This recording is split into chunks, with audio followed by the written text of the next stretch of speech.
Welcome to another edition of the Rockin' Rewind podcast. Here's your host, James Poovey and Ray Miranda.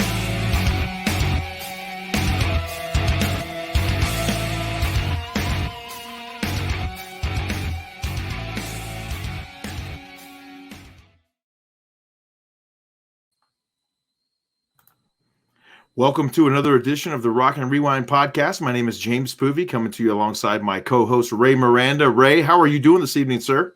I'm doing fantastic, man. I'm excited right now because we got an extra special guest coming up. Guy, I've been wanting to talk to this guy for a long time. You and me both, my friend. I have been listening to his music for going on 30 plus years, I want to say now. He's the founding member of a band called Lillian Axe. A lot of what we try to do here on the Rockin' Rewind podcast is talk about some bands that maybe you've never heard of before. When we talk to Steve here this evening, we'll talk about some of the bands that they used to play with. And I guarantee you, Ray, people will know who we're talking about when we talk about some of those bands, right? That's right, man. I'm excited. Let's get to it. Let's get at it. Here he is, Mr. Steve Blaze, joining us. He's coming to us from New Orleans, Louisiana. Steve, how are you, sir?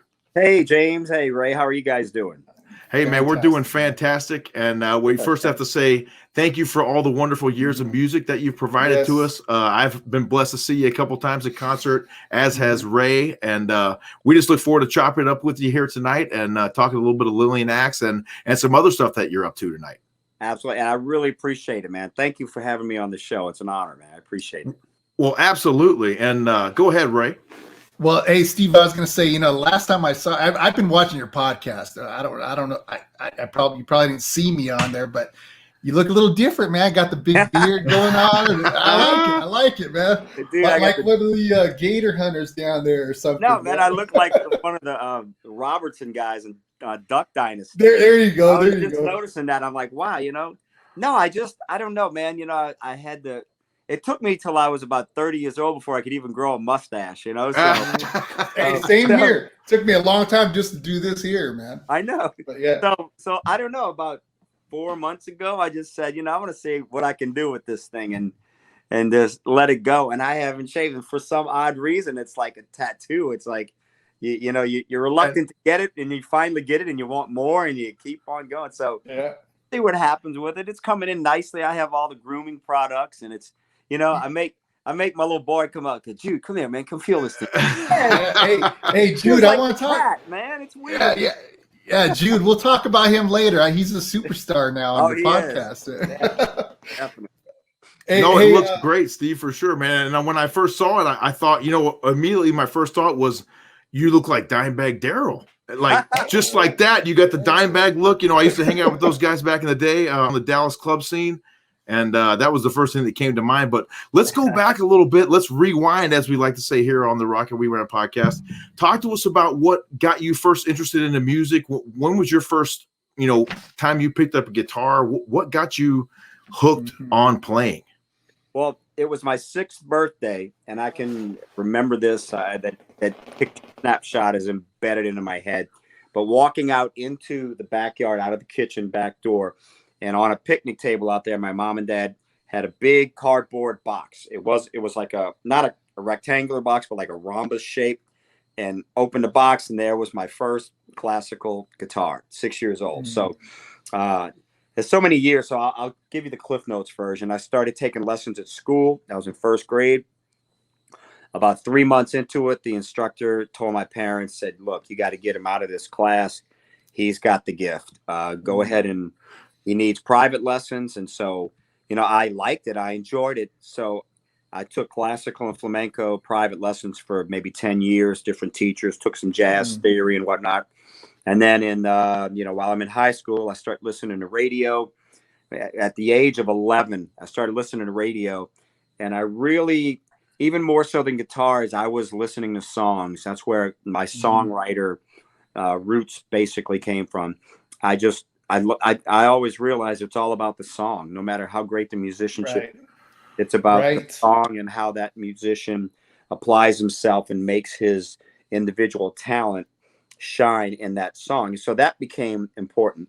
Then I got my first album. My dad bought Alice Cooper School's Out on vinyl. Okay. All right. All right. It up in the kitchen, right? A local Phoenix guy, Alice Cooper, Yes, of course. Yeah. And lots of stories about Alice. And so I opened the album. It was the vinyl, and it had a pair of women's panties wrapped Oh. around. So I remember I put it right in front of mom and dad. 12 years old, kitchen, or 12 years old in the kitchen, and like, how am I going to explain this one? I didn't care about the panties. I was like, "Here, mom, you can have these." And she was like, "Oh my God, what are you listening?" I was like, "Mom, it's Alice Cooper." So what? So my dad was a fan. He took me. My first concert ever was Alice Cooper, and he took me. And I got the Black Sabbath Paranoid album and School's Out, and started getting into all the bands that became big. I was listening to them when they were still in their infancies, like Priest and Scorpions and Maiden, all these bands. Like when I was in high school, I was getting into them, and I was the weirdo because I was into all that stuff. But, yes. But then I got into the rock. So I had never played any rock guitar. I didn't know anything about scales or anything. I was all hand picking classical and flamenco and all the technique, and learning and developing my melodic sense because I loved classical music and the melodies and the dynamics. And so I can relate to that, man. I can relate. Go ahead. I got into, a friend of mine was playing like Heartbreak. I think it's the first rock song I ever heard somebody playing guitar. It was Heartbreaker. It was playing the Heartbreaker solo.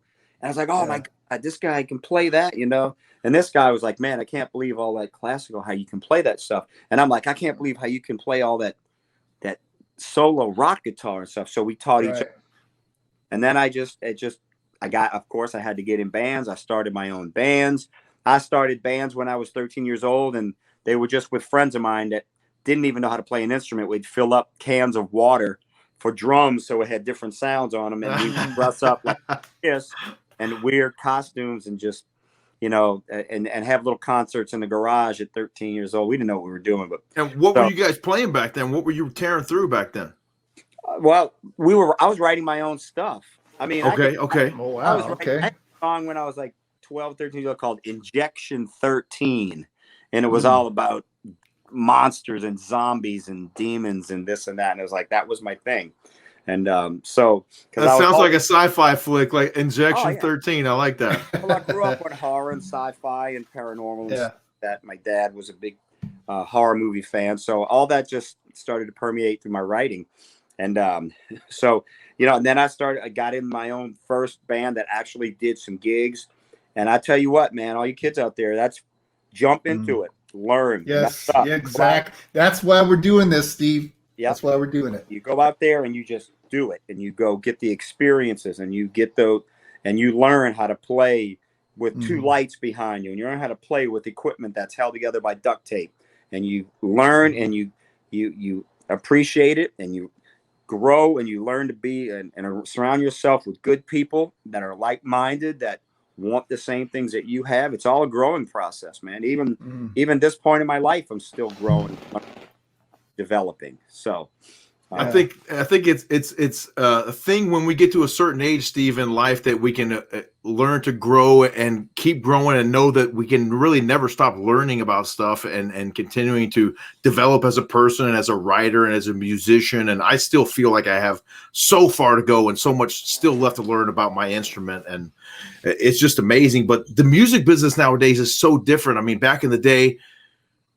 it's so different. You had to shop yourself around. You had to actually hit the road, go play the clubs, play anywhere you could play if it was for free. And I'm sure you played hundreds, if not thousands, of those free gigs just to play, not only as, to view it as a live rehearsal, but to make it your way and get some exposure for yourself. What are some of your memorable early gigs from earlier in your career, even before Lillian Axe or even before Oz? Oz, yeah, I was going to say. Even like in the Oz days, we were still trying to do things differently. Like we were learning all the, the stuff that nobody else was playing. Thin Lizzy and AC/DC and Alice Cooper and everything from Kiss to Journey. But we started infiltrating the shows with our originals. So I started, writing songs, and you start embedding them in. And then before long, we're Lillian Axe. We go from Oz to Lillian Axe, and we're doing like mostly originals, and we're playing 4 or 5 times a week. Back then, that you could play a different city in Louisiana every day of the month and not hit the same place in 2 months. I mean, it was a thriving thing. I remember playing Wednesday and Thursday night gigs of 500 or 600 people, and it was amazing. But we started putting all the originals in there and working on the show and not only just the music. I like concerts to be like going to the movies. The visual and the oral have to work in connection with each other. I like it to be like that. It's like reading a book with music, And so, you play everywhere and anywhere you can. Obviously, nowadays there's a lot of expense. When you get to a certain level, a ton of expenses, crew, station, hotels, this and that, just to do a gig. So it's more difficult. But back then, we were all like-minded. We were all young. We'd pile in a van. We eat bologna and mustard. We didn't care. Just let's go play. Let's do what we need to do. And that's what we did. And then, because when you first start off, I mean, it's a lot different. Nobody was married. Nobody had kids. Nobody had a mortgage. We had apartments. We lived with each other and all that kind of stuff. And those are the sacrifices that sometimes you have to make. Not everybody has to. Sometimes you get people that are lucky. But when you do make those sacrifices, you appreciate everything that much more. So we just kept playing and playing. And for 4 years, we, as an unsigned band, were packing places everywhere. We traveled to the north, went around and really developed a good reputation. And so then we got asked to open up for Rat and Queensryche on 5 shows, right when Dancing on the Cover came out. And I think it was Rage for Order might have just come out. Yes. And, those bands were touring, but they needed ticket help. So they put us on 5 shows. And after the first 2 shows, Rat's manager, Marshall Burrow, called me on the phone in the morning at home, like about 8 a.m. and said, "Hey, Steve, it's Marshall Burrow," which I knew he was, of course. Said, "You want a record deal? Robin Crosby wants to produce your first album." Robin Crosby, yeah. Oh. Yeah. And that's what that was. But that was, it was years and years of us building and building to get the recognition where we got put on these shows to be seen. Now, that was that was after a show in Dallas, Texas. Is that right, Steve? Actually, let me think. We played Baton Rouge, Shreveport, okay, Dothan, Alabama, Jackson, Mississippi, and Biloxi, I think it was. I don't think we did any Texas shows on those 5. I think it was Louisiana and Mississippi, and but that's what happened. And then I think Poison was on one of those dates, right when our first album started to hit pretty big. So, but we spent all those years, and that's what it took. Sometimes it doesn't take that long. Sometimes it takes longer. There are different avenues. All you do is you just keep on writing and getting better and playing and getting in front of people, and let the music do the talking. Now, Steve, I just want to back up just a second. And I kind of know this story, but some of these people might not know where the name came from. Okay, movie Creepshow by Stephen King, the first movie. Yes. Well, there was a scene at the beginning that had a little kid in the room, and his dad was always, throwing his magazines away. Yeah. Yeah. And so there's one scene where he's sitting there, and then he looks in the window, and there's this bridesmaid skeleton sitting in the window looking at him. And then right when I saw that scene, I was like, that's like the mascot or epitome of what I'm going. Yeah. And the name Lillian just popped into my head, like a senile old grandmother, Lillian Axe, and it just fell into place. And right from the movie theater, I went right to our singer's apartment, which was maybe a mile or 2 away. I remember beelining over there, and I can remember right when it hit me. And I turned the corner and went to him, and I knocked on the door because we were Oz at that time, but we had to change our name. We couldn't find a new name. And I said, "By the way, the name of the band is going to be Lillian Axe, and I hope you like it because it's what's going to be." And I love it. That's great. All good. All right. So, okay, yeah. All right. Fight. No, I like it, man. It's very unique. It's a great name, and for what you guys were doing at the time, and even now, I mean, it's just the music. Yeah, it's like it's one of those things that's okay. Some people most people love the name, but you get a couple people in there like, what? That doesn't make any sense or whatever. Like it's not supposed to. But the name is just, it's just it's great, man. Out there when you take the words themselves by themselves, it's, okay. Yeah. I mean, sure, rock, sure. for example. I mean, you could name Right. of them. So how makes them. How old were you guys when you were doing? How old were you? Like 19, 18, 19? Yeah. Okay. I started Lillian when I was 20, 21, 22, something like that. Yeah. Okay. So man, you were right there, just ready to. Yeah. I mean, it took a little while. I say that we were out for like 4 or 5 years before we got, we got recognized and whatever. But sometimes it takes people 10 or 20 years or whatever. Right. And I'm looking at when I started at 6 years old up until that point, that was part of the journey, the whole thing. It's all about the experience, Steve, and it's all about the music as well. You talk about how much you guys gigged around Louisiana and all around the Southland down there.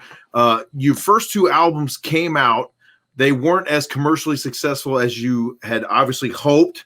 And then you got on with Iris Records, and then Poetic Justice hit. Tell us about that time in your career, and then the transition of the band. You had a lot of guys that were having some issues with substances, and you had to make some tough decisions at that point because you knew that they were the best decisions for the band and going forward. Talk to us about that time, and then the breaking of that record, and then the mainstream success, especially with a song like True Believer, which is, even though Psycho Schizophrenia is essentially a higher ranking album, that was really the breakout was True Believer. Talk to us about that time in your career. Sure. Well, the first 2 records were on MCA, which, had the acronym MCA stood for Music Cemeteries of America. Oh, he's got the old cassette right there. See this right here, Steve? Yeah. It's beat up, broken down. Look at this. You can't even read it, man. Hey, hang on to that, Ray, because the cassettes are coming back, my friend. Dude, I played the crap out of this thing, man. I'm glad it hasn't broken yet. That's pretty good. No, man. But we it's kind of weird because you look at those records and they were so well, like, what's the word? Well acclaimed, I guess, is that people love them, especially Love and War, which that's a great album, a lot of people think is our greatest record, whatever. But the label didn't do anything for us, and neither did our management. But it wasn't just us. There was other bands like Sweet FA and Cold Sweat. And I know who they are on the label. As a matter of fact, we toured with Alice twice, and he actually told me when we were talking that MCA, he met with Irving Azoff, who was guy at MCA who signed us, and then left right after we got signed. He left MCA, so we were kind of hanging in oblivion there. But he told Alice Cooper, "I hope I never have to see you again." He said they didn't want to have anything to do with him. Alice said it was a bad situation for him label wise as well. They had Elton John at one time. And it was I mean, Show a Little Love started to get some legs at radio. Yeah. I remember the head of radio for the whole label sitting in his office going, "Man, this is going to be a huge hit. And we've got this station in Dallas and this station here, big stations running it. And man, we see this is going to be great." And it was like, then they just dropped the ball. It's like they worked a single for a little bit, and that was the end of it. They didn't get us on any major tours like we should have been. They didn't get us. We were just out there busting our ass everywhere, playing anywhere and everywhere we could possibly go. And then finally, like with a whole bunch of other bands, it was like, you get dropped from the label. So then we moved on, and we had some band issues. I tell people this all the time. We've had, quite a few member lineup changes, but in 35 years of this band being in existence, I mean, how many friends do you still have that you had 35 years ago? Some of you, how many wives do you still have that you had? How many so true, Ray. So true. That long? So it's a relationship thing. We made some changes, and we started to shop it out, and we did a showcase, and Grand Slam IRS came out, and Brian McAvoy was the guy's name, and he offered us. It wasn't there was another deal that was bigger than that, but this was the better deal as far as like what they wanted to offer to us and the dedication they had. Back in the 60s and the 70s, labels didn't have 500 bands on them. They had a couple of them, and they believed in them, and they worked them, and they put everything into it. And that they didn't. Now, in the 80s and 90s, and even now, if you even have record labels, They throw the Yeah, crap that's up crazy. against the wall. That's what they did with the rock. Yeah. See what sticks and move forward. And that's what we were a victim of. So with Grand Slam, you know, it was under the Capitol umbrella. So they actually started to work it. They sent Ron and I on a like a 3-week U.S. promotional tour, then to Europe for 2 weeks just to promote it. Not even doing gigs, just doing acoustic shows and shaking hands and kissing babies. And True Believer came out and did fantastic, and the album sold real well. It was our biggest selling record. And another bad decision. True Believer makes the top 40, and they don't put a video out. And this is when we could have gotten it on MTV, back when they were playing things. But the song had peaked enough that we could have gotten some rotation out of it. Instead, they say, oh, we're going to put a new single out, a cover song, no matter what, and we're going to do a video for that. I didn't want to do that. There were too many other songs on that record.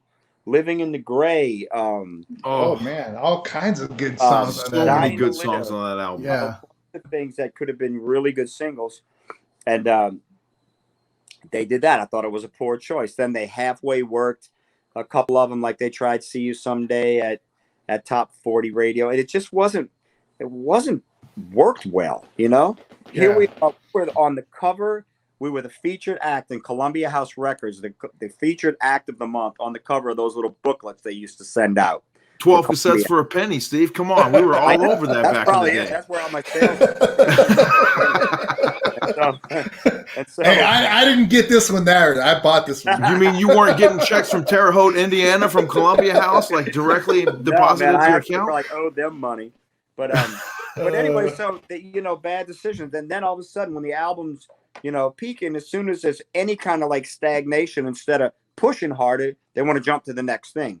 And so they jump right into Psycho Schizophrenia. We're going to do a new record. I'm like, why are we continuing to push what's moving instead of, spending less than a year on promoting this thing? Because those two albums came out pretty quickly apart. One was in 92 and one was like in 93. So Jesus, man, you can't do it like that. You got to work, get us on the road and put some money into tour support and work a different sale. But radio back then was a lot different, man. You had, people fighting for ads and paying off for ads and doing these for ads. And it wasn't, things weren't getting a really good, fair shot. You know what I'm saying? Yes, yes, indeed. The music business is so different now compared to when it was before. I don't even know what it is now, man. It's really, I don't know what you call it nowadays. I mean, everyone has, you can put out your own album from your own house now, and you don't have to have, there's no more signings. There's no more, there's a lot of good things that help artists get exposure and easy exposure and help keep new music out there. But I could sit here all night and talk to you about new music and how I don't think it's really worth a darn. You turn on every station now, and I guess I must be okay with hearing Foghat and Bad Company and all these same 25 songs on classic radio, because I'd much rather listen to that, Steve, than put it on mainstream rock radio now, which, let's face it, it's not really rock to begin with. No, it's changed lately. Yeah, I'm just looking at this cassette I have here, and this was one of my favorite albums from you guys. And I'm looking at Dream of a Lifetime, Inside Out, Picture Perfect, Misery Loves Company, Nobody Knows. I mean, oh my God, one of my favorite songs ever. Hard Luck, Waiting in the Dark, and then a song I have to ask you about, man. All right. Because I love this album, Laughing in Your Face. Now, what was that all about? Were you laugh? Because was that a dig at someone that you knew, or what's that? I love that song, man. It's not. It wasn't about anybody in particular. It's about just anybody that ever deserved. Okay, I get it, man. Because that song is like it's fantastic, man. It's like an ultimate revenge song. Yeah, kind of funny because my lyrical themes have changed over the years, and people are like, I have noticed that. Yeah, how did you write Dream of a Lifetime, and then on the latest album you're writing The Great Divide? And I'm like, you know what? It's all those same things that I wrote about back then are still part of me. They're just not what I choose to. I mean, it's not like, well, I used to like that and I used to feel like that, but I don't anymore. No, of course I still feel like that. But You know, my ways of expressing.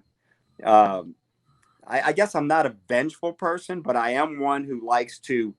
I always wanted to be a superhero so I could take care of the good people, and I didn't want to hurt the bad people. I just wanted them to realize what they did to hurt other people and change their hearts, you know? Yeah. So maybe like 20 something years ago or so, 30 years ago, I'd have wanted to knock their teeth out. Now I just want to, now I want to go, hey, do you realize how you're hurting other people? Can you please change, you know? So I guess my ways of expressing the same feelings are different now. So, but they're all still there, you know?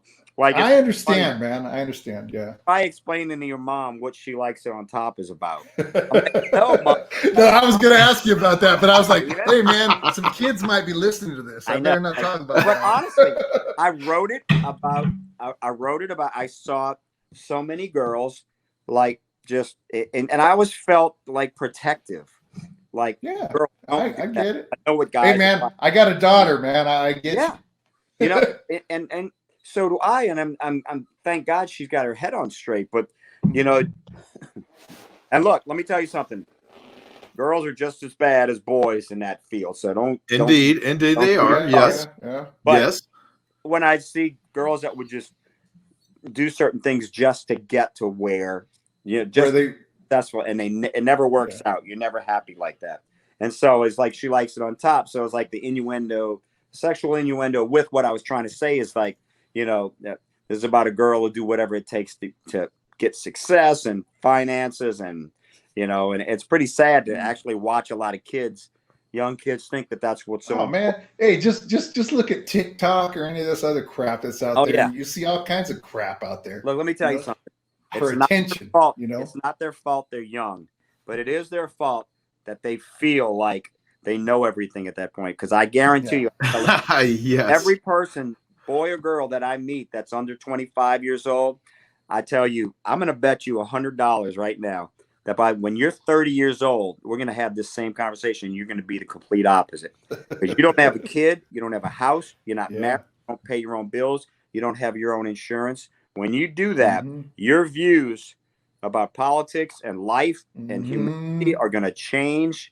Complete 180. You're going to be saying different things than you are right now because you think you're young and bulletproof. You're not.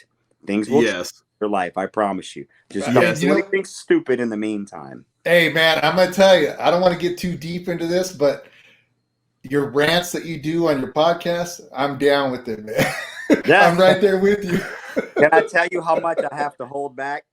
Hey, I even saw that one of them got deleted. I'm like, oh, I wonder what happened. YouTube must have said, we don't want to hear that. Yeah, he wanted to ask you about that, Steve. What happened there?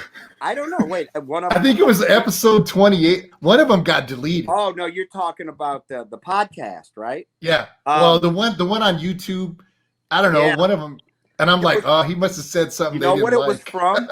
I think it was from something having to do with. We used like the theme to the Great American Hero or something for a little segment. Oh, really? And so, man. You know, we kept getting these things from YouTube saying you violated the publishing thing, and they were sending me that stuff on my own songs. And you're like, wait a minute, I have the copyright on that song. I can use it. You don't have permission to use this song and this. I'm like, my song. You know? Well, you know what? Hey, you know what? We had some problems. We had some problems with that with our very first episode. We were talking about Winger. Now we didn't talk to him or anything, and you know I understand copyright and everything, right? But so we did have some issues with that, and okay. But we wrote in, we stated our case, and they actually released it, and we finally actually got our first episode released like a week after we recorded our second episode. But hey, welcome to the world of podcasting, right? Yeah, and I'm like, hey man, we're just helping these guys out. We just want to help them out, you know. Well, look, it doesn't have anything to do with the artist. It has to do with, you know, I know, the YouTube police, of course. But they'll let everything else go by. But they're going to pick guys like that. Yeah, exactly. Right. Hey, let's go back a little bit, Steve, and talk about some days on the road. Talk to us about when you got to open up for some of these really big bands. I mean, you guys must have been excited. You talk about Rat, Queensryche. These were really established bands that had a a huge following, and you must have felt lucky to get on the bill with them and be able and think, hey, we can really blow this thing up with this. Hey, let me jump in here real quick. Oh, and ahead. we'll run a little show here from there 1990 here in the background as we All talk. right. Now that is in Grand Rapids, Michigan. Oh, look at that. Now that was our own show. That was us. We headlined that. I think there were 1,600 people that right when Poetic Justice came out. And, now this is when music was music, Ray. Now this Yep. is when Yes. guitar solos were still in existence. Mhm. A vocalist had actual talent. There was no lip syncing here. Ron's up there actually singing. Can you believe it? I mean, what a concept! Yeah, and that's back when I shaved. Yeah, you look like a baby back then, man. But you know the best part of this, Steve, too, is that it's about the performance. A lot of that's lost today in music is you talk about it's the visual and the audio all merging together into this perfect storm. What we see right here. Yeah. Yeah.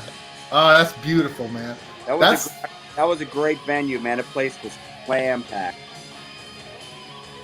Hey, so you guys were headlining a small club. That was where I got to see. I was lucky enough to see you guys at Dallas City Limits a couple times. Yeah, and just right in the front row and just tearing it up, man.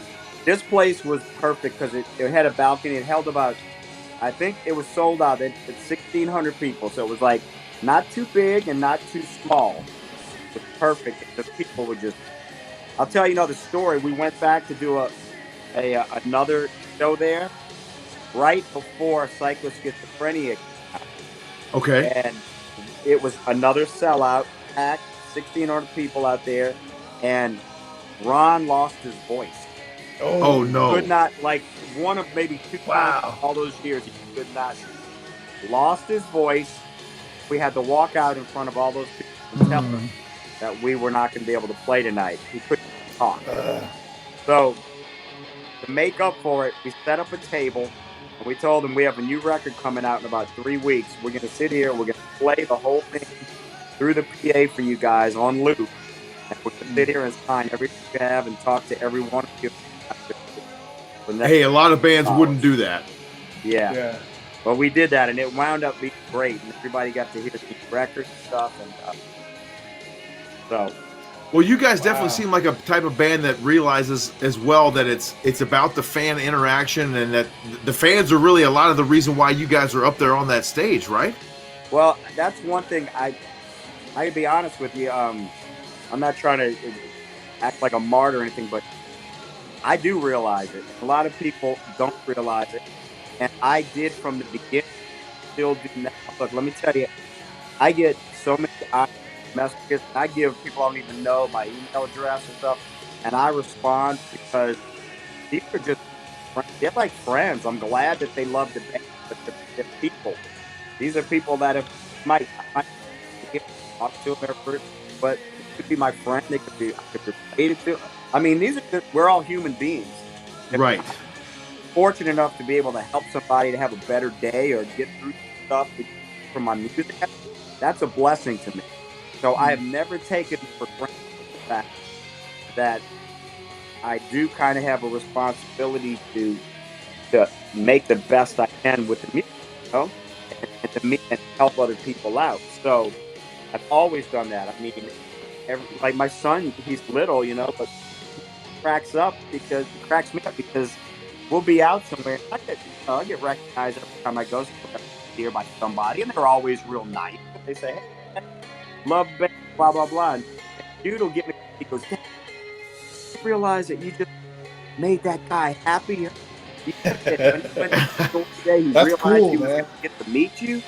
And I'm like, you know what, son? Keep that right attitude. Man. You're right about that. That's pretty nice and pretty cool that you know, just by saying hi to somebody and being nice to them, you can make their day better. Right? So he learns the lesson from it.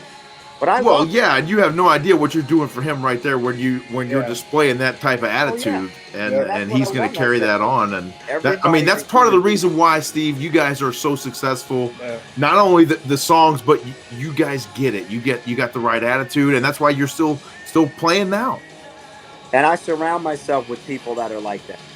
I could never work or be a family unit like that with people that didn't appreciate That's what would, I can't cook, I can't dance, I can't play guitar, but I can play guitar and write songs. So that's God's gift to me, and I have to take advantage of it. And that's the way I wish I had that gift, man. Yeah, but I have other gifts I wish I had that I don't. It's just, hey, take Yeah. So true.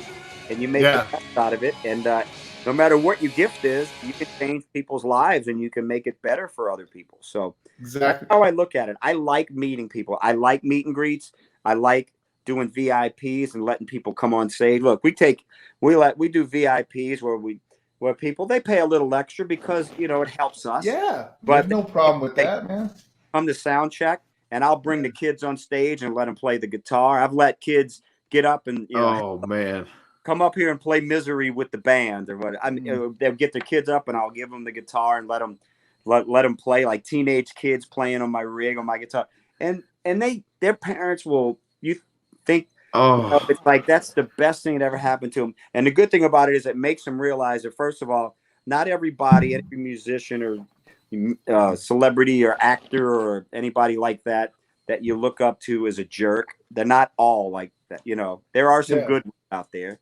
And yes, you're restoring faith in humanity is what you're doing, Steve. But honestly, though, that's what it takes. It's about, hey, you know what? Because look, when I was a kid, if I would have met somebody that I really admired and they were a jerk to me, it would have hurt me for years. It would have devastated you. Yeah, I get it. And you would never forget it, I promise. But this way you got a kid that's like, you know what? I'm going to play now even harder. And I'm going to do, and I always tell the kids too, I say, look, practice, but don't you got to do your school. Being smart and educated is just as important as being good on your instrument, because when you start getting into playing and touring and contracts and money, you're going to have to be smart. You're going to have to know math. You're going to have to know English. You're going to have to present yourself educated to be able to get further in your career. So don't think it's just about how good you are on the guitar and you got it made. That's a fraction of need. That's the same thing in sports. Same thing in sports. James is coached. I've coached. Worked with his wife. That's how I met James. And some of these kids in the bigger schools, especially, they think, I'm just going to go to college and be a pro. Hey, there's only like not too many guys make pro, man. So you better have something to fall. Yeah. What was that? Football. What? You football coach? Football, yes, sir. Basketball for me. Basketball for Coach Miranda there. And his wife is a two-time state champion. Two-time state champion basketball coach. Yes, basketball. Girls basketball. 4 days after our second son was born, I wheeled her into Prescott Valley Event Center to coach the state championship game. That's awesome, man. Yeah. Because my brother Glenn and I coach my son and his son. They're a month apart. We coach baseball. And, fantastic. We just started our third season coaching. The first season, we won the entire championship and the championship tournament. Right. The second season, we came in second place. And in the championship game, bottom of the last inning, we're winning 9-1. Oh, wow. And we lost.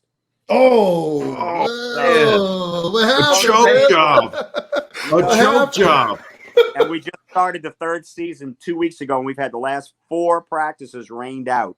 That's how bad the weather is now. Well, now I know I can call you Coach Blaze now. So tell me, Coach Blaze, what happened? Was everybody cramping up, or what happened there? Why the 9-1? The implosion. Nobody on base, man. And my pitcher. What happened is, it's 9 and 10s, right? So most of the teams are. Wait, is your son playing on this? Yeah, he's really doing. I got him taking private lessons at this place here, and he's playing second base. He's batting second, and he's really come along. But now look, he's almost as tall as my wife, and I'm tripping out because my little boy is growing, and he's at that age where he's got a little mustache, Little peaceful. Oh yeah. He's got a mustache, bro. Oh man. Okay.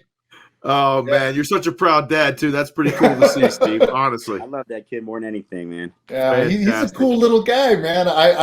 He comes on. You know what I like is when he comes on the podcast and does his little joke of the week. Oh yeah, his joke of the week. Yeah. Hey, here's my favorite moment with him. This was earlier in your podcast when he's talking to Al, Now Al Right. is another character Yes. that. Now listen, man. Al, Todd. I know what's going on. You over know there. what's going So on. so I liked it when he's asking Al questions, and my favorite moment was Al got it wrong, and he goes up to the mic and he goes wrong and screams into the microphone and blew your guys' ears out. You know, it's like I was cracking up. Hey, man. turn It his was gain great. down a little bit. Yeah. I know he And doesn't. you try to guys were work like, the mic hey, hold on, man. yeah, Yeah, he doesn't that was know how to great. work the mic yet. And it's funny because a lot of times, he doesn't come on to like a half hour, 45 minutes in, and he'll fall asleep on the couch. So like, all right, whatever, he's all tired. But yeah, we have a segment where he has to stump Al with questions. Yeah, step out. And if he wins, Yeah. if he gets Al can't get the question, Al has to give him a buck. And if Al gets it right, which he never does, he has to give him a candy bar. So, right. So how much is Al in the hole? That's the real question. Al's probably lost $100. Oh Now, man, hey, does he now, pay James, up though? That James does doesn't he pay know up? who Al is. Pays up. Al pays up. He's good. Al's a guitar tech, right? Yeah, he's guitar tech, okay. like stage manager. He does everything. He's okay. He's my right hand He's guy. a cool guy. Yeah. Very good. Hey, looking back a little bit, Steve, you obviously we talked about how you get it from a fan's perspective, and it's all about the fans, and you're still a fan of the music yourself. I can tell that. Who were some of your earlier influences when you started playing guitar? Who were guys you looked at to and said, "Oh man, I'm trying to get his sound, or I'm trying to dial in his rig." Let me. Some of these guys they'll play, they'll turn their whole head around so you can't even see their dials or anything. Who were the guys for you back in the day? Let me tell you something. First of all, I never was a gearhead. I'm still not a gearhead. I still think that 3/4 of a guitar player's tone is in his hands. I just want. I like that.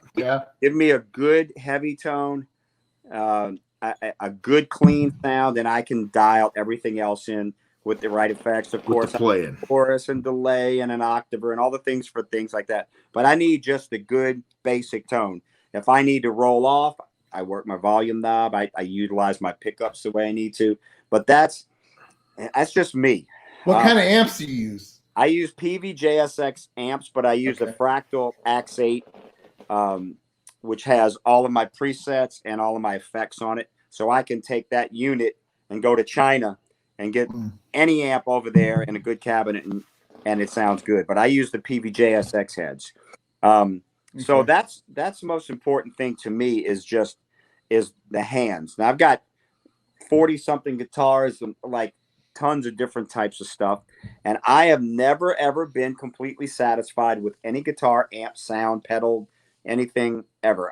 It's like never perfect. It's always, I like it a lot. I wish I need this. I'm always tweaking, but I never got into bands' sounds because I've been happy with my tone, and I've used so many different things over the years. But I was just basically more into what they were playing and what they were thinking than I was and how they're getting those sounds. Because let me tell you something, I was told by Leif Masis, who engineered Poetic Justice and Psycho. He worked with Sabbath and Jeff Beck and Jimmy Page, and he was telling me some of the Sabbath things that he used.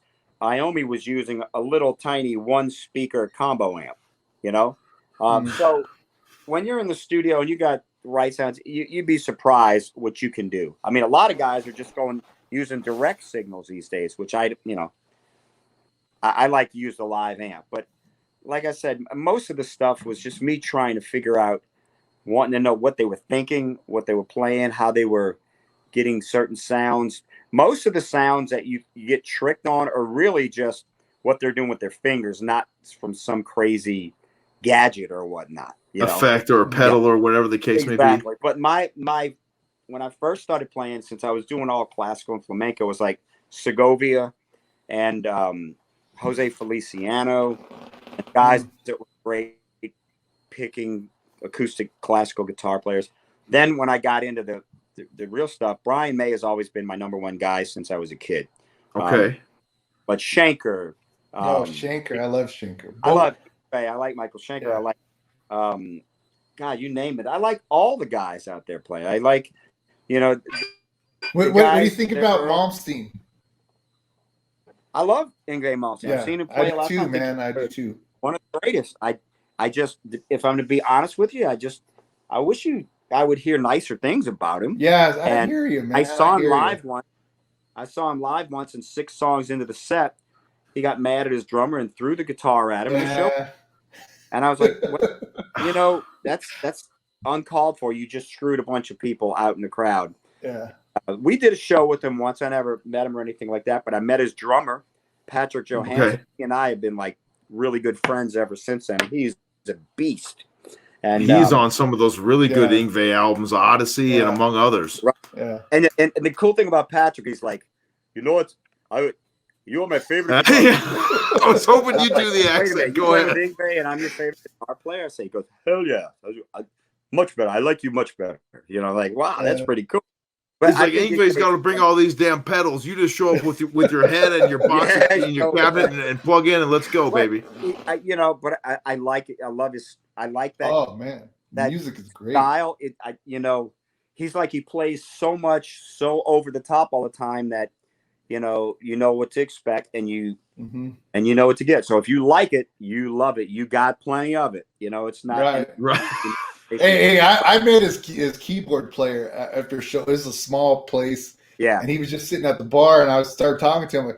I said, hey, how do you like playing with him? And he's like, it's fine. And he had another drink, I'm like, all right. That was it, man. I didn't want to bug him anymore about, but the show was fantastic. Yeah, I mean, if I like some of the early stuff, I think songwriting wise, I wish you would spend a little more time on that. You know what I'm saying? But I think he's amazing. He's a great player. But let me tell you my Brian May story why.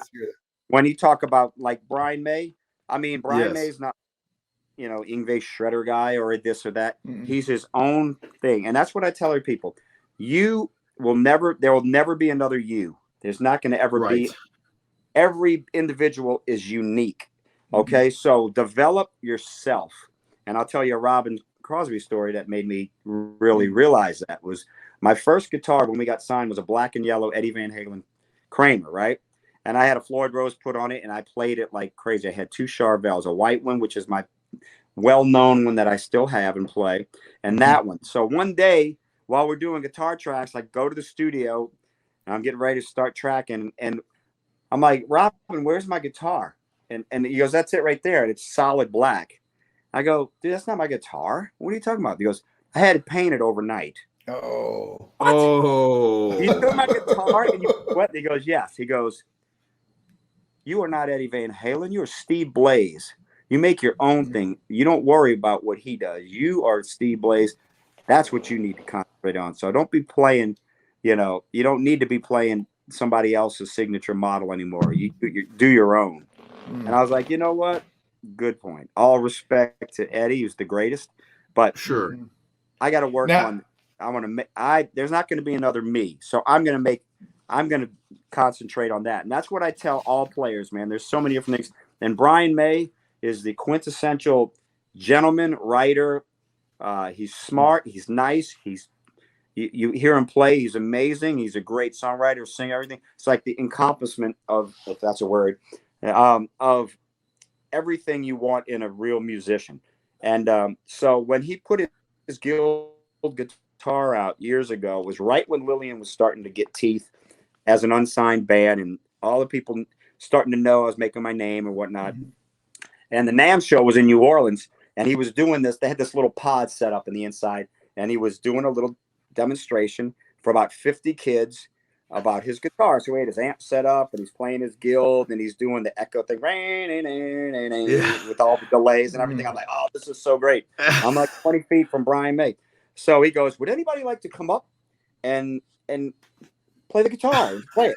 So I'm like way in the back, and all of a sudden, all the kids turn around and look at me, and it like open up like parting the Red Sea. Oh man! Go ahead, Steve, go up there. And I'm like, y'all shut the hell up. Turn around. Look so anyway, he goes, okay, no problem. So the crowd disperses. He's talking to some people. So he goes, if anybody wants to go play, I got a couple of models in the corner. So I like just kind of crawl over in the corner, and I'm facing away from the crowd, and I pick up one of the guitars and I'm playing, and I see Brian in in my peripheral vision, and he's talking to some people, and his publicist is with him, and all of a sudden he looks over at me, and he does a double take, and he excuses himself, and he comes and he gets down on one knee right in front of me, and I'm playing, and I got the guitar resting on my knee, and I look up, and he's like 2 feet from my face. He goes, "No, keep playing." I'm like, "Okay." And I start playing, and I go, "I love this guitar, man. It's great. It sounds so good." And then all of a sudden, my leg starts uncontrollably shaking like this. You know, like when your teeth chatter when you call it. Yes. And it's bouncing on my leg, and I have to stop, and I go, "I gotta apologize." I was like, "You're my favorite guitar player," and I'm just kind of just a little bit beside. Well, I imagine. He goes, "Oh man, keep playing." He sat there and watched me for like 5 minutes, and he was so nice and complimentary, and you know, he said, "You have a very British style that you're playing." He said, "What company are you with?" And I didn't know what he meant right then, but because it was NAMM show, he thought I must have been with one of the guitar companies or whatever. And I said, "No, I'm not with a company. I'm with a band, Lillian Axe, and you know, we play around and we're shopping or trying to get a record deal." And then his publicist came up and she said, "Brian, we got to go. We got to go." And he goes, "Hey, look, I'm coming back here tomorrow to do this again tomorrow. Can you come back tomorrow so we can talk some more?" Yes. Yeah, sure. I'll be back tomorrow. But we were leaving that night to go these shows, so I couldn't do it. So were you just noodling? That's all I needed. I was on cloud 9 for like. But I was going to say, how great was that, Steve? Yeah. To have someone that you looked up to for so long. I kind of had a similar moment. I don't know if I've even told you about this, Ray, or not. With Mike Portnoy from Dream Theater. I'm sure you've heard of that band. They were playing at the Caravan of Dreams in Fort Worth. It was the first time I got to see him live. I've been a fan like 8-10 years. And Mike's doing his drum solo, and then all of a sudden he takes one of the high toms off his kit, and he's got a remote mic on it, and he's slamming. He's like, "Hey, who wants to jam?" You know, and do kind of like a little duel, back and forth, match some licks. And a couple of dudes went, and I was like, "Man, bring that thing over here." So I kind of worked myself up to the front of the stage. And we just went at it, and and it was the same sort of deal, man. I was just like, I can't believe this is happening right now. And it was live, and he got up on the keyboard and started jamming, and I was jamming something on the just on that one tom, just sitting there on the stage, and it was just right. And you were just, and I'm still on cloud 9 from that, and that was in '98. So I can't imagine what you must have felt, you know, with Brian May right then. That had to be unbelievable. Yeah, and it just reiterated what I already knew about the guy, what I'd heard about him. He's just a class act, you know. I mean, one of the hugest musical icons in music history, and he's just nice and down to earth and kind. You know what I'm saying? That's what it's all about to me. Just another human being, like we talked about a little earlier, right? Just a down to earth guy, and that probably restored your faith in everything, and then you're probably even a bigger fan at that point. Well, after that, I thought everybody else was an asshole. So, right. Hey, Brian May. I mean, forget about you guys, right? Yeah, come on, man. You're a piece of unbelievable. Shit. Hey, Steve, I wanted to jump back just a little bit about when I first saw you. The very first time I saw you was when you played out here in Gilbert, Arizona, Phoenix, whatever. It was out, outside of Phoenix, with King's X, who we talked about a couple weeks ago. That outdoor show, right? It was outdoors. I wanted to ask you if you remember it. Yeah. King's X. Hurricane. Now, what I want to tell you, and who else was the other one? It was Hurricane, King's X, and Lillian Axe, and I don't remember. Was it like Glass House or Glass? It was Tiger? something Glass Tiger with like our genre. Something weird. But my wife and I, we originally went there, and my brother was with us to see Hurricane. Right. So we're sitting there, and I'm like, okay, so King's X is like, man, who are these guys? And then you guys came up, and I'm like, all right. Instantly, I was a fan because that was I believe that was for the first album. And that's when I went out and bought this little bad boy right here, man. That might have been the first show we did on the road for that, because I remember they flew us in and something happened and they did not have the right amps. And I remember for that show, I had to play a really crappy amp. That I was it didn't matter to me, man. You guys were killing it. See, but nobody knew, Steve. See that? Dude, that's why I went out and bought this right here. That's cool. I remember that show, man. Okay, all right, cool. Compton Terrace, didn't you say, Ray? Something like that. KUPD, was the radio station. Yeah, Big Red Radio. And then I can remember that, but I don't even know where my keys are. But I can remember. That's great. Exactly. That's great. You got the long-term memory, but the short-term is a little fuzzy. I understand. I'm in the same boat all the time, man. Now, a little bit after that, a year or so, whenever that you put out the next album, which was Love and War, I think. Yeah. No. Yeah. Okay. In '89. And then now I went and saw you play at it was a small place called The Jar in Phoenix, Arizona. Yeah. The Mason. Mason Jar. Mason Jar. Exactly. Yep. And I was right there, man. And Ron was right there singing Cool Innocent, opened up with Cool Innocence. And it was crazy, man. But that was everybody played the Mason Jar. That was like that's an icon place back then. Yep. Yeah. And I mean I've seen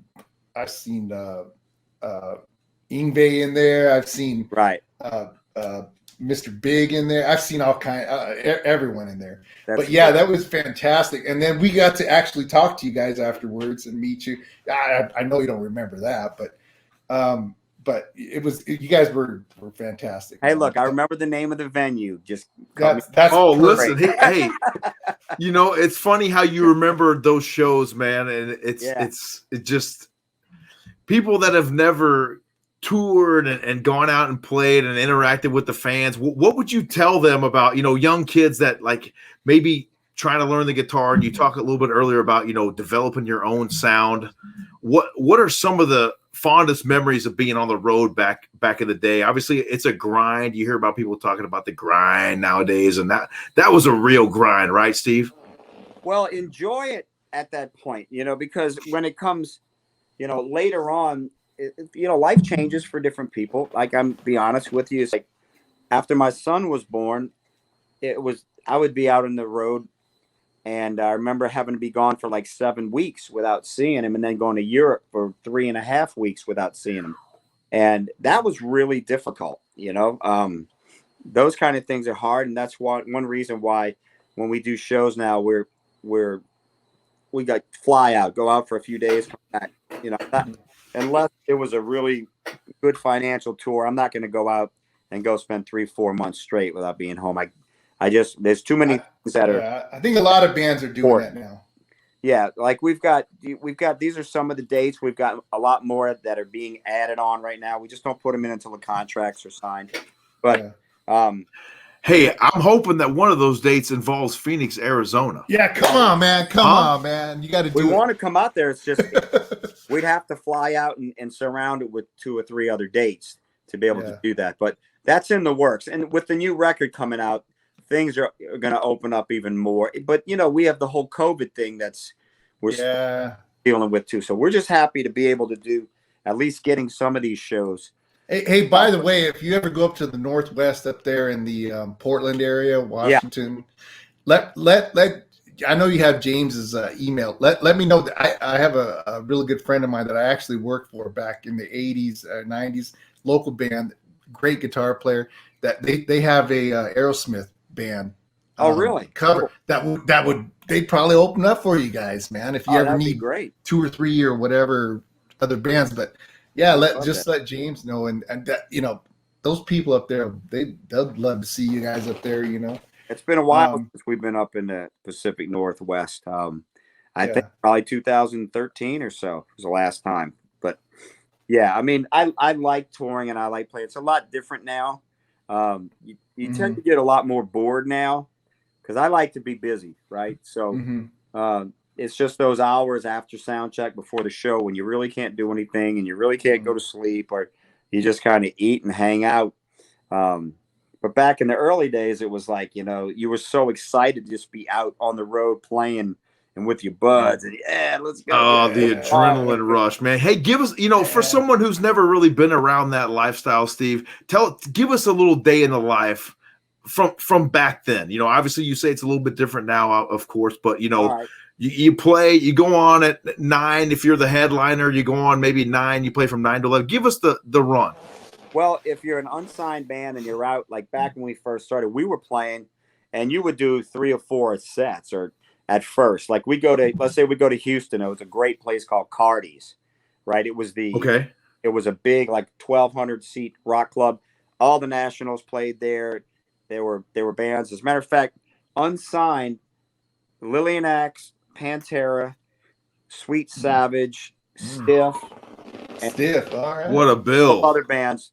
We'd go there in rotation and play 4 or 5 nights a week as cover band doing that. And we'd go on stage at like 9 and do like 4 45-minute sets, packed with people. And it was back in this was in the 80s. So it was all the debauchery and everything. Yeah. But, we would. Yeah, we're going into hour number 2 here of the show, Steve. So this is where we can start talking about that debauchery. No, go ahead. Back to the story. They had lots of people, and back in the day, see, I never did the drugs, I never did the drinking and stuff like that because I was always in charge. I never liked it, never felt good for me. I don't like not being in charge of myself, and I'm always in control, and other people always relying on me to be in control. So I just never got into that. Plus, I realized that it wasn't good for my body either. So I just not for me. Don't like that stuff. So do you think that might be part of the reason why you're able to still do it nowadays? I mean, you take a look at some of those dates we had up there just a minute ago. You're playing with some bands like Faster Pussycat and Enough's Enough, another great 2 bands. Those guys still doing it as well. Those guys party like crazy. Yeah. Well, hey, Faster Pussycat slowed down a little bit, according to Eddie Trunk, anyway. Actually, that's one of the bands we spent 7 weeks on tour with. The last tour it was us, Great White, Faster Pussycat, Pretty Boy Floyd, and Bullet Boys, and we spent 7 going across the U.S. and became really good friends with the Faster Pussycat guys. They're really nice guys, and but yeah, they tear the stuff up. I'm like Mother Teresa, those guys. So, but yeah, the crew sets up. You go. I love sound checking. I think sound checking is essential. A lot of people don't like it, but you got to feel every room's different. You got to make sure all your monitors are set, your rig's working correctly. Everything feels good on stage. And then after that, you eat dinner, you do your meet and greets, you meet people, say hi, and then you got 3-4 hours before showtime. So you try to either go to the hotel and get a nap or just hang around in the dressing room and play on your phone for a little while. But I'm not the guy. I'm not a guy that's easy to just relax. I don't relax very well. I've got to be doing something. Yeah, 3 or 4 hours. That's a long time, man. It's too long. That's the boring time, And so I try to find a movie or something. I remember many times, like on that tour, I remember a couple of times, we'd go on and we'd be off at about 10 o'clock, and they still had to have Fast Pussycat and Great White.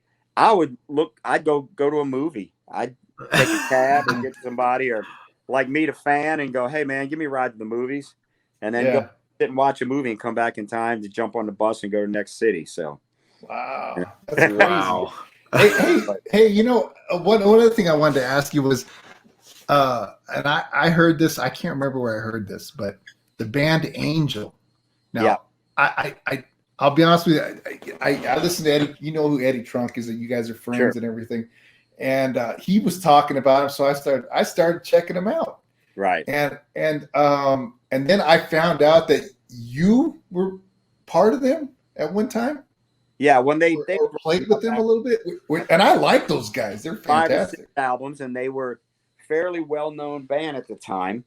But they broke up before they had a chance to really break well. But they reunited back in the late 90s, and I got asked to audition for them, and I did, and got the gig. And we did a bunch of shows. We went to Europe, did a string of shows in the States, and it was just there was the original singer, original drummer, and I don't know, it was hard to get it rolling, because I told them that what I thought was we should, because their albums had been out but they were hard to find. Yes, yeah. And they had a really band. So I said, look, why don't we take the new band and go re-record like the best 12 and re-record some of these old songs so people can hear and see them, and put a new record out of re-recordings of those classic songs, that the best of, and let's work on a new record. I couldn't get them to Frank, the singer, was like, that's a great idea one day, and the next day, we need to do this and that. And it never came to fruition. Man, they were good, man. They were good. You guys had it going on. That's why I was happy to do it, because I was a huge fan, and you know. Did you have the white bell bottoms and all that? We wore when we first came out. They weren't sure if they wanted to do white, so I said, let's just wear all black. So we were all black, and then the manager said, "Well, now these promoters are wanting the all white again." I'm like, dude, Frank's like, 60 years old, dude. Does he really have to wear all white? He even looks good in it, no doubt about it. But sometimes, your manliness says, I don't really want to wear all white anymore. Yeah. But we did, and we looked good in it. It came out good, and the band sounded really good. But it was like, so many things you fight against. They were guys. It's not, grow up, get past it. It's talking about that, Steve. Like, what's the difference between nowadays? Obviously, the record companies had much more control over what you guys could look like, and you talk about True Believer. They didn't even make a video for the song. Yeah. And then nowadays, a lot more creative freedom. You're able to release stuff, and a lot of bands now are re-recording their older stuff that maybe they didn't have the masters to, and now they want to have those master tracks and be able to do what they want with them. Talk about some of that and how the differences is between then and now. Well, that is true. A lot of bands are doing that because they don't have control of the masters and stuff like that, but they want their music out. But the way I kind of feel of it is like this: those songs were written in those recordings. You can still find them if people can still get all of our records, but those recordings and songs in that particular moment, that's its essence right there, is that recording. Mm. Re-recording them is just like, why are we re-recording them? What's the point? It's not like we have a shortage of material. I've got, we got a brand new record come out. I got more songs, and I know what to do. we want you to tell us about that in a little bit. Yes. So that's why I've never gotten into okay, we own the masters to all these records now, and which some of them we do, but we still don't know exactly who owns the first 4 albums. I heard it was Universal, and then I heard it was Geffen, and I'm like, you know what? Wow. What am I going to do? And you created the stuff, and you don't even know. Right. Yeah, that's crazy. Make new music, and people can find all the old records. They're easy enough to find out there. You feel like it's a snapshot. Hey, man, you feel like it's a snapshot in time, and you want it to kind of stay that way, right? It's the energy that the band had at that moment, and that was the music for that time in your life, and that's how you want it to stay. I can appreciate that. Dude, I saw it. Somebody had the first album on vinyl. It was either on eBay or Amazon the other day for $902. Whoa! I'm like, are you kidding? Your stuff is. Hey, I got to tell you, Steve. It's ridiculous. I went looking for some of your the Fields of Yesterday, just some stuff, and I could not find it. I mean, if I got online and or I can probably get it online somewhere. You have to get it online if you go, like so many records, man. But you can find everything on eBay or Amazon Prime or. What else? iTunes has a lot of stuff if you're in the I can find digitally. It's not a problem. I know. And by the way, speaking of the Fields of Yesterday, I'll tell you one of my favorite songs off that album. Twilight and Hell, man. Twilight and Hell, yeah. That's all. Oh my God. That's all recorded demos that never made any of the records. And then we got an offer to do an album and go to Japan from a label called Pony Canyon in Japan, which is a big label there. So we said, I don't have any new stuff ready, but I got tons of demos. And they're like, yes, let's do demos. And we put it out as a B-side album, and we did, and we went to Japan. And there's some songs on there that are dear to my heart that, I don't want to go do them because the demo versions, people have heard them and stuff. And, that album is, to me, this is just to me. Now, I'm comparing it to your earlier albums. That it's dark, heavy, kind of angry. And I'm just kind of wondering, what was your mindset with that album, man? I don't really have a mindset, to be honest with you. Those were just songs. Let me see what was going on. Well, I will tell you that was going on. A lot of those songs I had written right after Psycho came out, and that's why Lillian took a break for a little while, because my writing was starting to just travel on into its new path.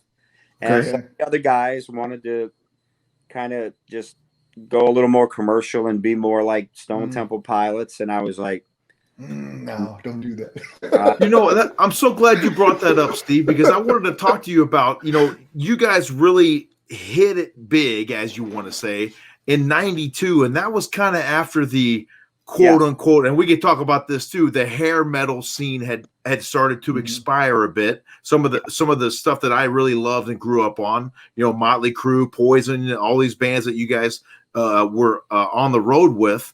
Right. What are your thoughts about the labeling process there with, you know, saying, oh, we're a hair metal band. And then when grunge started to come in, like, you know, so you talk about people wanting to be like Stone Temple Pilots or Pearl Jam hitting it big and kind of running off the, you know, really distorted guitar driven rock and roll. Right. Well, you know, everybody's always got to have, always, it's been one of the wonderful things about the media. They always have to screw shit up. And they do it by, you've got a label. You've got to have a label. It just can't be hard rock. It's got to be, you know, it can't just be a hamburger. It's got to be a hamburger with these spices on it and this and that. It's a friggin' hamburger. This is rock music. It doesn't have to be hair metal. We all have hair. Everybody on the planet for the most part. Even Kelly Savalas. I'm starting to lose mine a little bit. You know? So leave it alone. Yeah, but our best selling records were right when grunge hit. So go figure. But we've never been like the band that had perfect timing, you know, or anything like that. So for whatever it was, but you know, we all had long hair, and you know, you grow. And I mean, you know, I don't wear diapers anymore. Nobody that, you know, you grow up, you get out of diapers, you wear clothes, you wear this, and then change. So why can't it just be like it's part of your growth? Music change, styles change. Quit worrying about labeling everything. Just if it's good, it's good. If it's great, it's great. You know, but just enjoy it, right? It's just enjoy what you like, enjoy what you enjoy. Exactly. The press and the media always have to have a headline. That's the only way they think they're going to sell magazines is if they have a headline. Hair metal is dead. Well, nobody would have even thought that if you hadn't even put that thought in people's head. Exactly. You know? Exactly. Yeah. So so, you know, we just, like I said, man, Lillian Axe is a weird animal. It's always been its own thing. It's never fit in a nice little package. Wrappings don't work real well. We just do what we do and the best that we possibly can. And it's become its own entity, and it's got its own style. And for whatever it's worth to people, there are a lot of people that it means a whole hell of a lot to, and that's fine with me. And we'll just keep pushing until I don't have any breath left. So, hey, I know it's getting late, man. We'll let you go here, but I got a couple. Just sure. Absolutely. I noticed on someone asked me about this because I told them we were going to talk to you about some of the religious undertones, or not in the earlier albums, but maybe a little bit. But you know, it just seems like as the further along it goes, there's some things in there that are like, well, you know, you know, just some religious stuff in, and I was just wanted you to talk about that a little bit. If that's part of your, did you do that on purpose, or? Well, I'm sure you did, but it's a part of me. I'm a born again Christian since I was like 17 years old. I have very good, close relationship with God. I raised my kid to be a Christian, and you know, without God in my life, you know, we'd all be nothing. Now I've noticed that through your podcast, so I kind of figured that out already. So and I appreciate, I am too. So people don't. I think it's like it's just such a misconception. You know, first of all, having a relationship with God, being a Christian, it's not a religion. It's you know, I respect anybody's opinions. Okay, if you're atheistic, then I respect your right to feel like that. Whether I think it's right or wrong or agree or disagree, it doesn't matter. But the basic rules of life are love one another as you would want to be loved, and that's the most important thing. Whatever you believe in, God can be the judge later on. Okay, it's not for me to judge you. It's not for and it's not for you to judge me, or whatever. But I know that my beliefs. I was born and raised a Catholic, but my belief is that we do have a Creator. Now, we have no idea about His immensity or His power or anything. We got to be smart enough to have. That's why we have faith. Faith is when you believe in something you can't see. in front of you. And we don't realize it because people are like, well, you can't see them. Let me tell you something. There's a lot of things you can't see every day that you have faith in. Like companies are working and people are making food in other states. And when you come to a red light, you have faith that this guy over here isn't going to run the red light and hit you. Little bitty things of faith. You're right. Every single day you don't realize. So why can't you believe in something that you can't see? If you really think that our human little tiny brains are the answer and know everything in these little bitty limited capacities that we have, then you have a lot to learn. I know that what I always say is I'm smart enough to know that I'm not smart enough to know. But, my belief in God, look, I'll be the first one to tell you, I have a lot of faults. I cuss like a sailor. I'm trying to stop, and I'm trying to be good about that. I'm as simple. We're all trying to do better, Steve. Everybody's trying to do better. I do know that God forgives me when I mess up. I pray all the time. And if it wasn't for God in my life, it wouldn't be worth it. So I do think I do have those undertones in the songs and stuff. And I always resort back to, God being as my creator and savior. And it's funny because people think like people are so like, well, how do you do that? How do you ghost hunt? And how do you play? I wanted to ask you about that later. But go ahead. Being a Christian, I'm like, why not? Yeah. Why can't I play rock music? God gave me the gift. God, Sure. I mean, that's a God-given talent. Make no mistake about it. You have a relationship with God. You can talk to God like I'm talking to you guys right now. Yes. Yeah, exactly right. When you start doing that and you pray and you ask for help, you get it. Now, it doesn't mean that tomorrow, hey, Lord, I'm having some financial problems. Can you help me? It doesn't mean I'm going to get a check from Ed $500,000. Exactly. You got to give you the ability to fix that problem. Exactly. He opens doors, and it happens all the time. And, I would rather be wrong and have lived a good life than all of a sudden say that I'm not going to believe in God and I don't care. And then at the end, find out, well, there really is a God. Oops, too late. Right. But life is better for me having my relationship. God. Now, speaking I feel the same way, Steve, and my faith. I feel my faith puts me in the right mindset to deal with life's issues. That would be the most basic way I could explain it to a believer or a non-believer or an atheist or any way you want to slice it. I agree with you. Exactly.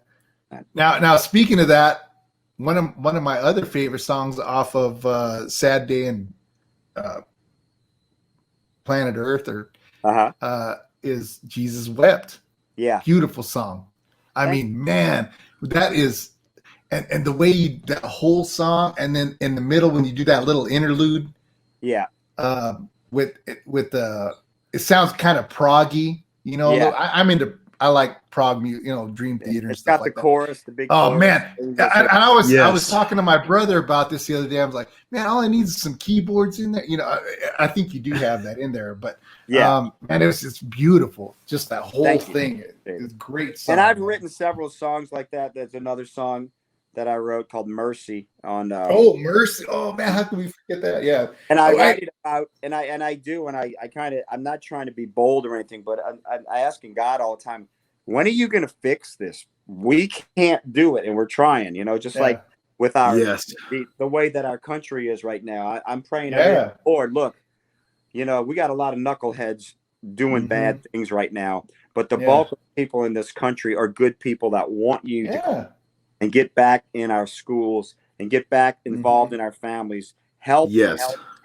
So I'll ask, like Jesus wept. I think about Jesus looking down at this planet and just like, why are you guys missing? It's so easy. It's really not that difficult to just do what I'm teaching you, and things will be better for you. But you just can't do it, can you? Just like with Mercy. Well, you know how stubborn we all are, man. Well, that's the problem. Nobody ever. No, I know. Nobody thinks that. But the song still holds true, Steve. Right? I mean, Jesus is still looking down on us right now and weeping and saying, "Wow, look at what's going on right now in the world." Right. And I'm like, okay, Lord, I'm telling you, we're screwed up. There's a lot of us that are trying, though. Will you please interject help. And he's like, and I get the voice in my head. I am interjecting. You just don't see it. I'm like, okay, Yeah. that's where my faith comes in. I'm like, all right, Lord, I'm trusting in you, just like you're teaching us. I'm going to trust you that you're going to fix this. In the meantime, I'm going to do everything in my power to, in my own small way, to make it better.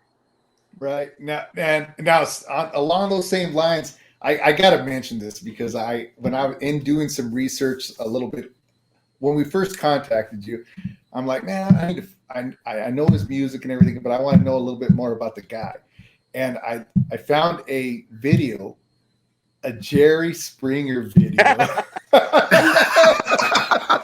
Now you were supposed to get that over to me so we could run that here, Ray. But for some reason, Steve, you didn't get that over in time. I know. But go ahead. Go ahead. But here's the thing: it was great because, it was about Groupies. Groupies, yes. And you had the guy from Typo Negative and a couple other guys on there, and then you come out, and then and it was great. This is why I loved it. It was great because Jerry's up there. He asks you, hey, what's what? And you're like, it's like you deflated the whole friggin' arena or whatever he's in. You're like, well, I've been in a relationship for 5 years and blah blah, and everyone just like, because it was like they wanted to hear some scandalous, juicy stuff, and it was great, man. I was like, wow, this guy's got some balls, man. This guy's got. The funny part about it is, I got asked. We had played in Chicago, right? And so one of the girls the director or producer had interviewed me for the Chicago Tribune before. So she said, hey, we're doing this show on Monday. It was a Saturday night. We were in Chicago. We want you to be the guest on Jerry Springer show. It's on Monday morning. I said, well, I got a show in Detroit tomorrow night.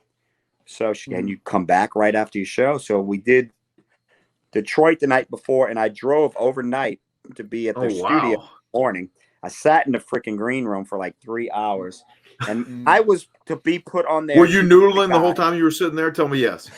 Doing what? Were you noodling the whole time you were waiting? I wasn't like a good guitar player. No, I was just down drinking the Cokes or whatever. But the whole idea was that I was on the guy that, they had Peter Steele from Typo, the guy that all the groupies, and then me, the guy that has a monogamous relationship. But they didn't say that, though. They didn't say that. No, of course not. No, they saw it as the heavy metal rock star, of course. When I first walked out there earlier, that you couldn't really tell, but like half the girls in the crowd out there were at our show Saturday night. And I'm glad they didn't film that. But yeah, I just I felt kind of out of place because they had some nasty groupies on there. One of them pulled out a thing out of her purse, and she had been with R. Kelly, which is gross in itself. Oh, no. He had the condom in a baggie. Oh, man. And I'm like, why am I at this show? And then I'm like, okay, I know why. Because they're paying me and flying me home for free. That's exactly. That was great, man. I just love the way that you deflated that whole building. Like, this guy, why is he here? It was like, why is this guy here? They didn't want to hear what you had to say, man. Good stuff, man. The longevity is unbelievable, Steve. Tell us a little bit about the current lineup. Obviously, Max Darby and you are the only original members of the band. Talk about the lineup now that you're taking out on the road coming up almost next month in June. It's still me and Michael Max, the original bass player from back in the 83 days. Sam Poitevant's the other guitar player, but he's been in the band for 22 years, which is the next longest person in the band's history. Okay. So he's been with me since 99. And then we have a brand new singer named Brent Graham. Yes. He's going to be on the new record. Brian Jones, who was our singer for the last 10 years. He's just how do I say this? He's still our agent and works with us, and we're close friends, but it was time for us to move. We had just different philosophies on working and stuff, and he's got a family, and he's doing other things in his life, writing a book and doing his solo stuff. And it was just like, we were together for so long. It was just the right time. Well, I noticed you talk to him on your podcast a lot. All the time. We talk 5 times a day. He calls me every 20 minutes. I love Brian to death. He's so famous. And then we have a brand new drummer because Rob Hovey, who's been our drummer for 3 years. 3 years ago, when Ken, who was the drummer since 99, left, we called Wayne Stokely from Pretty Boy Floyd, who we spent 7 weeks on the road on that tour I tell you about. Wayne's a Okay. beast. Wayne Okay. plays in a prog rock band called Infidel Rising in Yeah, I Dallas. have to check him And out. he sat in for Ken on a gig when Ken was sick and just killed it. So when Ken said, look, Ken wanted to quit traveling and touring and stuff like that. We asked Wayne if he wanted the gig, and this was like 3 years ago. Wayne said yes. Then he had an accident in which he lost the vision in both of his eyes. He had surgeries and et cetera, and it's improved greatly, but he still has some issues. But the guy, he plays like, he's an animal. He's a beast. And so Rob Hovey has been our drummer for 3 years, but Rob has really bad back issues.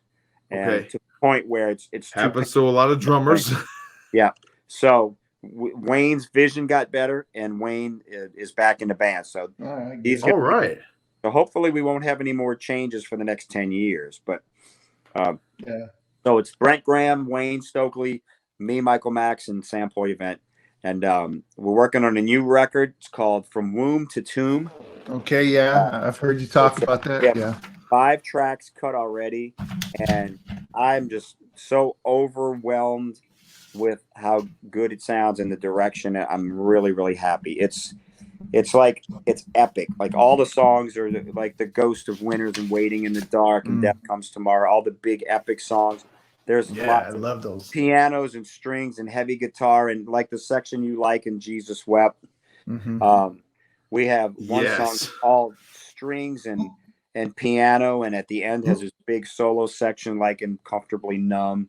And it's just very moody, but it's uplifting. It's dark and somber, but it's beautiful at the same time. And it's coming out really well. And Brent's vocals are phenomenal. He sounds really good. Who does the keyboards for you?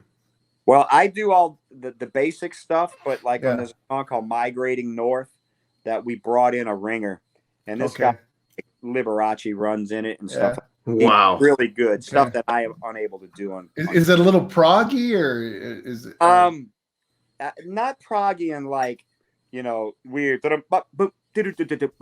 not that weird thing. It's more like big epic, little syncopated. I love epic stuff, man. It's big, I like love epic layers stuff. and layers of strings and heavy guitars and piano but lots and lots of vocal harmonies and stuff. And when are we getting it, Steve? It's moody and atmospheric, but it's heavy and beautiful, So I love really that, man. Pleased with it. I can't wait. Talk about the writing process for you when you have something, when you have an inspiration strike. Do you go right to the pad and paper? Do you grab the axe and sit down and turn the iPhone recorder on? Walk me through that really quick. What I've been doing lately is I come up with the idea and I pull the phone out and I record it real quick. A lot of times I write songs where I don't even have a guitar in front of me. I just hum the ideas into the phone and come back to it. But I wrote a song about 3-4 years ago. I dreamt the song and got up and ran out and played it on guitar and recorded it. So I wrote it in my sleep, basically. I've heard of a lot of guys doing that, man. Was that the first time that's ever happened for you? Ideas will come up. Let me tell you something. I remember a few times with waking up with a song that it was in my dream and I didn't have a way to record it. And I remember thinking, oh my God, that's the most beautiful song I've ever heard before. I've got to figure out how am I going to remember it. And I didn't have a way to record it. So it went off. So it's gone forever. So it makes me realize that we've got such pop in our brains that we're not even tapped into, Yeah. But yeah, I mean, I'll mainly take an idea or something, and then the rest of it, a lot of it, I just do in my head without even an instrument in front of me because I hear it and I hear where everything goes. Like when somebody orchestrates, when a writer creates like a piece, like a classical writer, for example, he hears the violin, and then he'll hear where the flute comes in, or the cello's over here, and this, and how it moves. I hear all that in my head, and for when it works in my head, it'll work on the guitar. So kind of like that movie Amadeus. You ever seen that? Yes, it's like you know how he can when yeah. he's thinking, you can hear. Yes, and I think a lot like that and kind of work like that. That's why I'm not a great collaborator, because I hear everything at the same time. The only thing that I wait for is lyrics. Like I hear the melody lines of the vocals because that's the most important thing to me. So once I have that down, then the song will have taken shape and the lyrical content will present itself to me by what I've created musically. So a lot of times, like if I know that I really want to work on a song, like on this album, it's a conceptual record. Starts off with birth all the way to death, into ascension into heaven, and all the lessons of my life in between, and how people, because I think that everything that I've learned in every segment of my life, from childhood to 3 to 5 years old, to 5 to 12, to this and that, I have it broken down. The main things that I became lessons to me at that time are what the songs are about.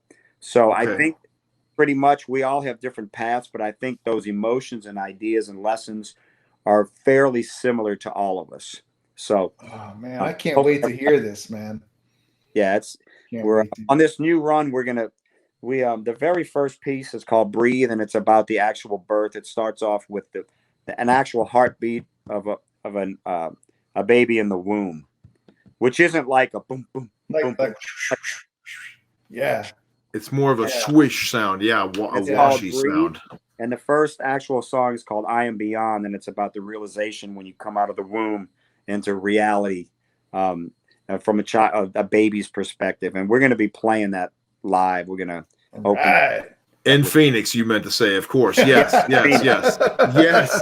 You are coming west, like it or not, my man. I tell you what. Hey, and if I can, I'm gonna go to you and check you guys out. And then the second song, it's a 20-song set, and I have the first 2 songs in order. The rest of them I'm still working on. But Innocent will go right into after. Wow. That's going to be it. And then I think In the Misery Loves Company or True Believer or something like that. I'm still working on the order of the set. Oh man, we can't absolutely wait, Steve. So are you telling me that you're a type of guy that gets the riff or gets the hook down first, and then you come back for the lyrics later, or do you need the chorus of lyrics to kind of really take heed, and then the rest of the lyrics just kind of come along with that? The actual lyrics come last. The melody of the lines, of the vocal lines, comes as I'm writing. Okay. Like the music kind of comes first, and then the melody lines, which are to me the most important thing, they come almost at the same time I'm writing the music in my head. And then so I'm here, and then I'll sit down, and then I'll just let it just happens. It just comes to me. But the music will kind of dictate where the thoughts go, where the actual words come in, because some words just like present themselves well with, the cadence that works with the music. It's really hard to describe, because it's almost like, how do you do it? There's no math to it. It just, all I can say is it happens. I can tell you in what order it happens, but it just happens. Right.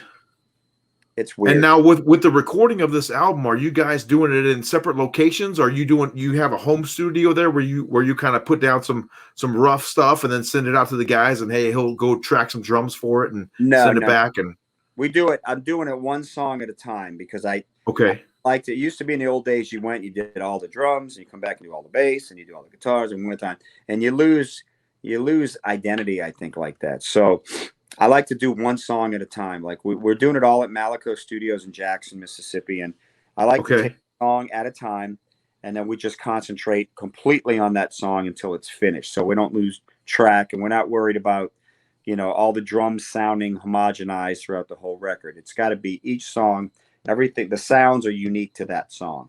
And so we go in there, and then, I track, like to track the bass and drums at the same time, and then we'll do the rhythm guitars together, and then I do everything else, all the soloing, the keyboard, the pads. Then Brett will do the vocals and do all the harmonies, and then bells and whistles and stuff like that at the end. So just kind of creating layers on it a little bit at a time. But we do it song at a time, and it's all at the same studio. You think that helps you capture the energy of that song and the real feeling or the emotion that you had when it really came to you, and really hone in on that? I get that for sure. Yeah, because you concentrate on that song. You're not worried about let's get all great drum sounds and great drums on everything. You kind of lose track of, the uniqueness of that particular song. Man, Steve, before we let you go, I know it's getting late, man. I wanted to ask you about your ghost hunting, and if you're still doing that, and how that's going. I started about 8 years ago. I was at a birthday party for my niece, and some guys came up and said, "Hey, we have a production company. We want to do a reality show, the rock star guitar player / ghost hunter," because they had read some interviews that they knew I was into the paranormal and ghost hunting and horror movies, etc. So I said, yeah. So over the next 7 years, I had like 3 different production companies that we were trying to do our own reality show and shop it. And it just kept, getting screwed over by this one, and then this one not doing the job, and then this one. And I put together a team. It's called The Veil. And I have 7 people, including myself. And Todd's in there too, right? Todd he's not on the team. He is the director and producer and cinematographer. Okay. We're doing a documentary right now. It's called Through the Veil, Ghosts of Fort Jackson. And it's an investigation that we did here of a Civil War location. And it's going to be phenomenal. We already have filmed a lot of it. We filmed the actual location. But we still have a lot more to do. But we got some amazing evidence, and it's all about from the beginning of when we decided to do this investigation all the way through it. And Todd is an amazing director and cinematographer and editor, so it's going to be really good. But my team consists of myself. I'm the team leader. I have a guy named Dave Young who's been investigating for 40 years. Wow. I have a very well-known clairvoyant, medium, sensitive named Deborah LeBlanc. I have a NASA scientist who's in the NASA Hall of Fame named Mark Lanou. He's also in a band called Fiction 6. He's another musician. Okay. And then Fred Poole is the audio video guy. He's the head of product development for Peavey. And then my brother and Al Moran. Al, big Al, right? They're they all gear up. Yeah. Okay. And so we do investigations, but we add music as one of our trigger elements. We utilize, we'll sing songs and play music from different times and stuff to try to communicate with souls. So I've been doing it for a long time. It's amazing. It's a great passion of mine, and this documentary hopefully will be out towards the end of the year. It's going to take another 3 or 4 months of editing and filming to get it done, but Todd's doing an amazing job on it, and what I've seen so far is pretty insane. And it's called Through the Veil, and where can people find that at once it's released, Steve? Well, we're hoping to get it on Netflix and Hulu and Prime and all the normal streaming things, but it'll be available probably towards the end of the year. But look, we're buddies now. I'm gonna keep you guys all right. Informed and everything, man.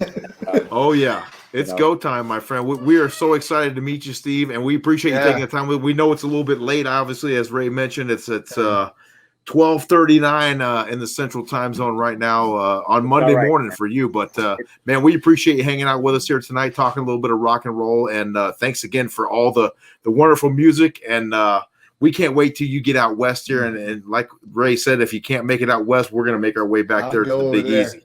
Well, guys, look, I can't tell you how much it means to me. I really appreciate it.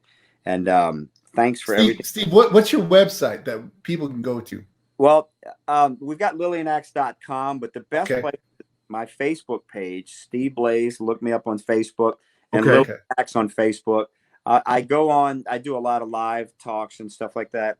I get a lot of IMs from people. We keep it pretty well. We have several other related pages, but the main ones are Lillian Axe and Steve Blaze on Facebook pages. I mean, I'm on Instagram. I'm actually on Cameo too. You ever heard of that before? Okay. Yeah, very cool.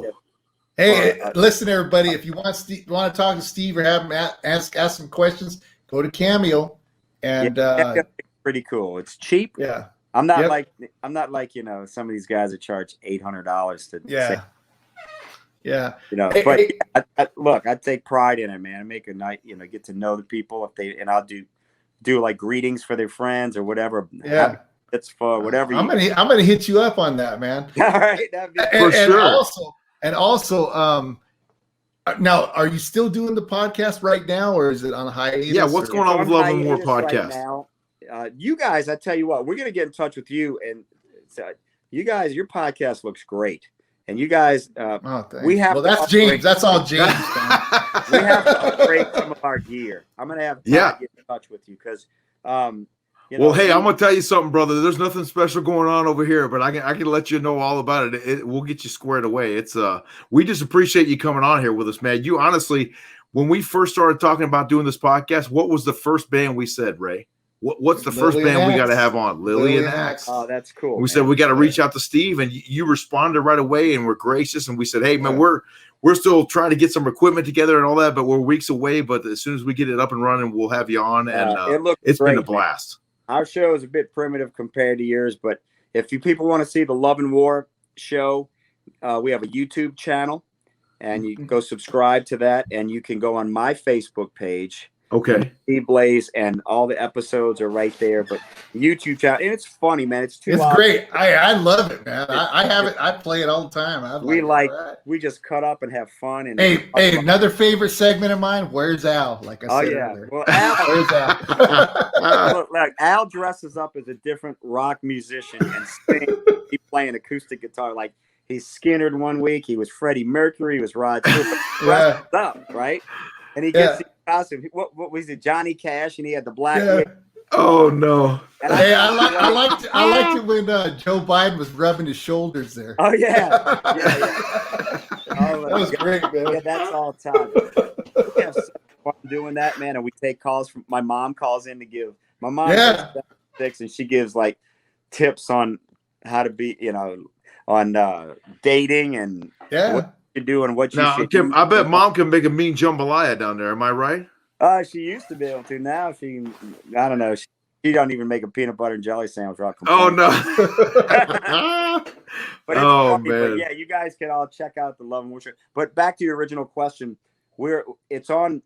We haven't done it in like maybe 5 or 6 weeks, and we're going to pick it back up in summer. But all our energy is going to getting the documentary done, so it's really taking a lot of time.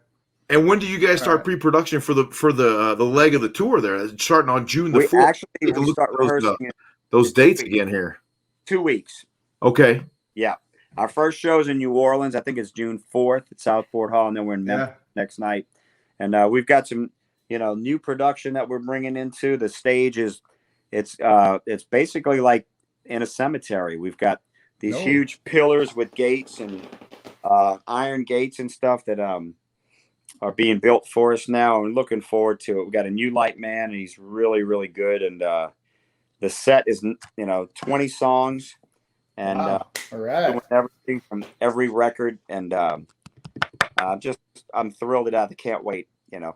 Just man, well, man, I'll tell you, the fans can't wait either. Obviously, things have been on hold for over a year now with the coronavirus pandemic, and people are so itching, Steve, to get back to live music, and we are too. We can't wait until you guys hit the road again, and man, just have everybody the camaraderie and the fellowship of rock and roll, man. What else can I say? If we can ever do anything for you down here in Phoenix, man. If we don't make it out there, you guys. If we don't make it in Phoenix, we're coming. Yeah. And if we can ever do anything for you out here in Phoenix, just let us know, man. Let us know. I will. You guys have my number. I got yours. Let's stay in touch, and I'll keep you posted as we go. We will indeed. Brother. The founder and guitar player, lead guitar for Lillian Axe, Mr. Steve Blaze. Thank you so much for joining us here on the Rock and Rewind podcast. So great to meet you, and we will be in touch again very soon, my friend. Thank you, James. Thank you, Ray. Thanks, y'all Steve. have a great night. I'll talk to you soon, guys.